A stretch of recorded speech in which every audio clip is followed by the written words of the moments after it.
स्वामी भक्तांनो, पुन्हा एकदा मी तुमच्यासाठी स्वामी सेवेबद्दलचा हा नवीन व्हिडिओ घेऊन आलेली आहे।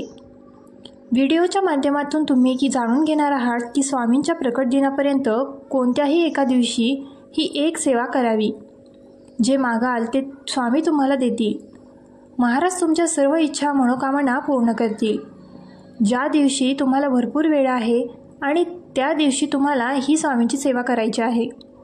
बघा, आपल्याला दररोज स्वामी सेवा करण्यासाठी वेळ मिळत नाही।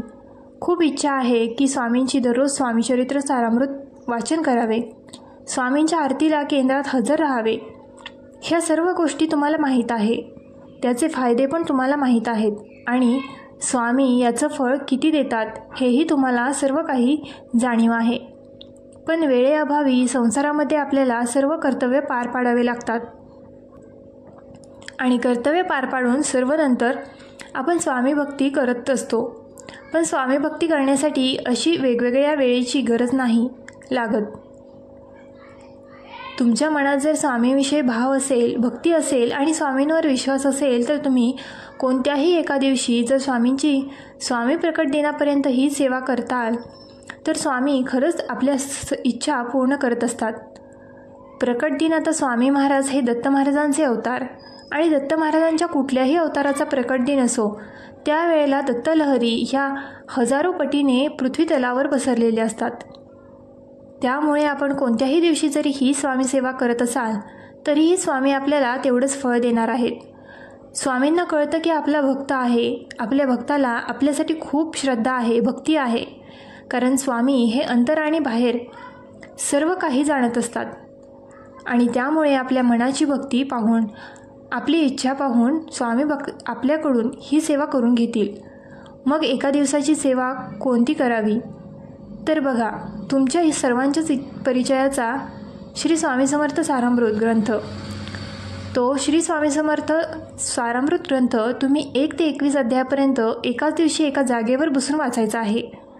पण हे लक्षात ठेवा, ज्यावेळी तुम्ही एकच स्वामी चरित्र सारामृत एकच पाठ करणार आहात, म्हणजे 1 ते 21 अध्याय एकाच दिवशी एकाच जागेवर बसून वाचणार आहे, त्यावेळेला त्या दिवशी तुम्ही स्वामींकडे स्वामी महाराजांचा फोटो असेल तर स्वामींना फोटोला गंध लावा, फोटोला हार घाला, खडीसाखरेचा प्रसाद आणा आणि स्वामींच्या आवडीचे पदार्थ त्या दिवशी तुम्ही स्वामींना नैवेद्यात ठेवा। आता स्वामींचे आवडते पदार्थ म्हणलं तर स्वामींना साखर भात, स्वामींना श्रीखंड, स्वामींना बेसनांचा लाडू, स्वामींना ठेचा सुद्धा, कांदा भजी आणि स्वामींना अगदी आपल्या स्वामींना वाल्याच्या शेंगाची भाजी पण आवडते आणि त्यामुळे ही जर भाजी असेल, पोळी असेल, एखादा गोड पदार्थ असेल स्वामींच्या आवडीचा, म्हणजे कसं, एकतर आपण श्री स्वामीचरित्र सारामृत एकादशी वाचन करणार आहोत, त्यामुळे आपल्याला सर्व व्यवस्थितच पार पाडायचं आहे। स्वामींची सेवा म्हणजे एक दिवसाची सेवा, पण आपल्याला पूर्ण फळ त्याचं घ्यायचं आहे आणि त्यामुळे आपल्याला त्या सेवेमध्ये कुठलीही कमतरता भासू द्यायची नाही। म्हणजे जसं की स्वामींना हार आपण घ्यायचा, फुले अर्पण करायची, गंध लावायचे, स्वामींना आवडीचा खडीसाखरेचा नैवेद्य आणि त्याचबरोबर असा हा गोड पदार्थांचा वरण भात, पोळी, भाजी आणि पूर्ण एक नैवेद्य, आणि ही सेवा तुम्हाला 4:30 अगोदर करायची आहे। बघा, म्हणजे श्री स्वामीचरित्र सारामृत वाचन हे 4:30 अगोदर झालं पाहिजे आणि 6:30ला स्वामींना आरती आणि नैवेद्य करायचा आहे। स्वामींच्या सकाळच्या आरत्या, तुमच्याकडे जर नित्यसेवा हे पुस्तक असेल तर त्या नित्यसेवेमध्ये स्वामींच्या सकाळच्या आरत्या आहेत, त्या स्वामींच्या सकाळच्या आरत्या म्हणायच्या आणि नंतर तो नैवेद्य स्वामींना अर्पण करायचा आणि सकाळच्या आरती घ्यायची। आता हा ग्रंथ वाचताना आणखी एक विशेष महत्त्वाची गोष्ट म्हणजे बरेच जण हा ग्रंथ चुकीच्या पद्धतीने वाचतात आणि बऱ्याच चुका करत असतात आणि ह्या चुकासुद्धा तुम्हाला टाळायच्या आहेत। तर त्या चुका कोणत्या बघा, ज्या वेळेला तुम्ही श्री स्वामी समर्थ सारामृताचं वाचन करायला बसाल त्यावेळेला तुम्ही खाली आसन घ्या, समोर श्री स्वामी समर्थ महाराजांची पोथी ठेवण्यासाठी तुम्ही एखादा पाट घ्या, पाटावर एखादं पिवळं किंवा लाल किंवा केशरी वस्त्र टाका, त्यावर श्री स्वामी चरित्र सारामृताची पोथी ठेवा, तिची पूजा करा, त्यांना फुलं अर्पण करा आणि त्याचबरोबर स्वामी स्तवन अगोदर वाचन करा आणि स्वामींना सांगा की स्वामी वेळेअभावी माझ्याकडून तुमचे स्वामी चरित्र सारामृताचे 7 पारायण होत नाही आहेत किंवा स्वामी प्रकट दिनाच्या दिवशीसुद्धा माझ्याकडून वेळ नाही तुम्हाला देता येणार, म्हणून मी जी आज ही एक सेवा करत आहे, एक वेळा स्वामी चरित्र सारामृत वाचन करत आहे, ते तुम्ही माझ्याकडून पूर्ण करून घ्या आणि त्याचं फळ मला द्या. तुमची काय इच्छा आहे ती बोला की या इच्छेसाठी मी हे स्वामी चरित्र सारामृत वाचन करत आहे.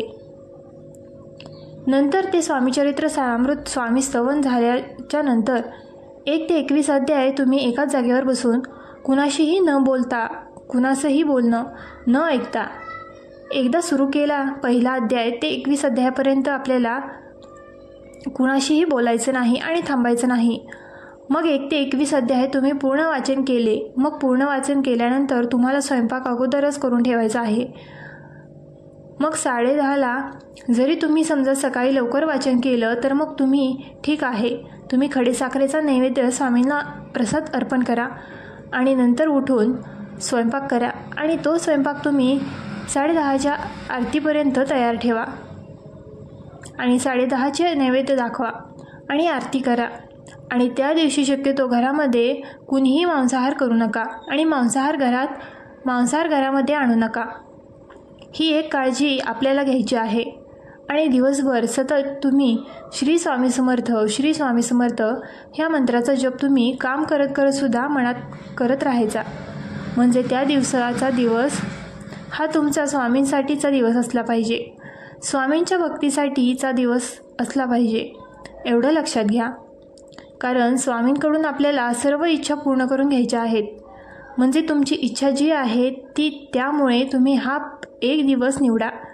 आता तुम्हाला जर स्वामी प्रकट दिनाच्या दिवशी जर ही सेवा केली तरीही तुम्ही चालेल. घरच्या घरी स्वामी प्रकट दिनाच्या दिवशी घरच्या घरी तुम्ही ही सेवा करू शकता, अशी पूजा तुम्ही करू शकता आणि तोपर्यंत कोणत्याही एका दिवशीची सेवा तुम्ही करू शकता. शक्य असल्यास त्या दिवशी करा, स्वामी प्रकट दिनाच्या दिवशी करा. तुम्हाला वेळ मिळत असेल तर, पण ज्यांना स्वामी प्रकट दिनाच्या दिवशी वेळ नाही, सुट्टी नाही, त्यांनी अगदी गुढीपाडव्याच्या दिवशीसुद्धा अशी सेवा स्वामींची केली, नैवेद्य केला तरीही स्वामींना खूप प्रसन्न वाटेल. बघा, स्वामी आपल्या भक्तांची भक्ती बघतात, त्यांच्यात किती श्रद्धा आहे ते बघतात आणि स्वामींकडे ज्या वेळेला आपण 10 पावले चालतो त्यावेळेला स्वामी आपल्याकडे नक्की 100 पावले चालत येतात. आणि एकदा का स्वामींनी आपला हात पकडला तर स्वामी ते हात कधी सोडत नाहीत आणि तुम्ही कोणत्याही वेळी स्वामींना हाक मारा, ते तुमच्यासाठी नक्कीच धावून येतील. पण त्यासाठी आपल्याला एक मार्ग की स्वामींनी आपला हात सोडू नये. स्वामी हात सोडत नाहीत, पण स्वामींच्या हातातून आपला हात सुटू नये त्यासाठी आपल्याला सेवा करणं गरजेचं असतं.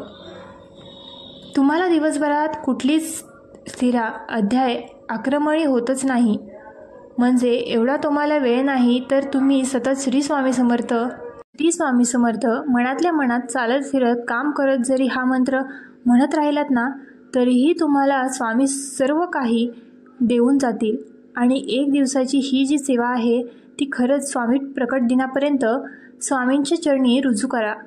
कारण त्यावेळेला दत्त महाराजांच्या लहरी पृथ्वी तलावर असतात आणि त्याचा आपल्याला सर्वांना लाभ घ्यायचा. ही संधी आपल्याला सोडायची नाही आहे.